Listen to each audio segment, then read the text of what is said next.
বিশৃঙ্খলার ঘটনার পর সমালোচনার কেন্দ্রবিন্দু সল্ট লেক স্টেডিয়ামে গেলেন রাজ্যপাল সিভি আনন্দ বোস।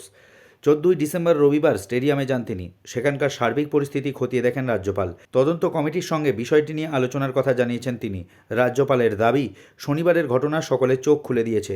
ভবিষ্যতে এই ধরনের ঘটনার জন্য একটি নির্দিষ্ট প্রক্রিয়া এবং নিয়মকানুন থাকা প্রয়োজন বলে জানান তিনি। রাজ্যপালের বক্তব্য, কোনো ক্রীড়া অনুষ্ঠান যদি বেসরকারি সংস্থা দ্বারা আয়োজন হয়ে থাকে এবং তারা যদি টাকা রোজগার করে, তাহলে সেক্ষেত্রে সাধারণ মানুষের কোনো ভোগান্তি চলবে না। রাজ্য প্রশাসনকেও এই ব্যাপারে দুষেছেন তিনি। এই ঘটনায় তিনি একটি রিপোর্ট তৈরি করবেন বলে জানিয়েছেন রাজ্যপাল CV Ananda Bose.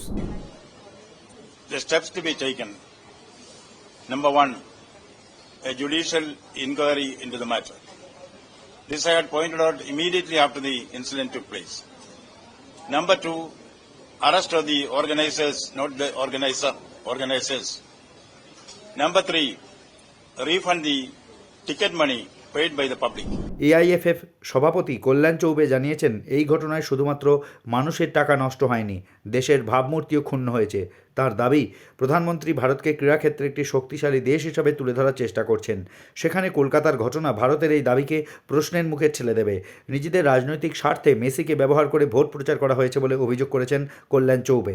Kolkata Salt Lake Stadium was very unfortunate.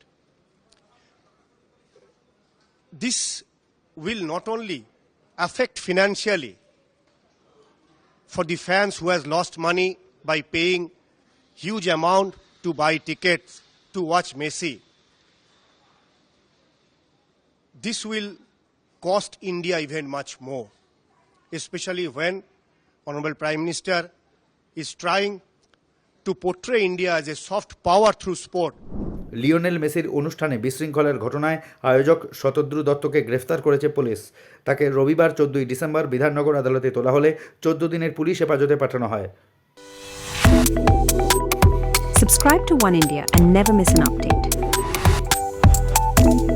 Download the One India app now.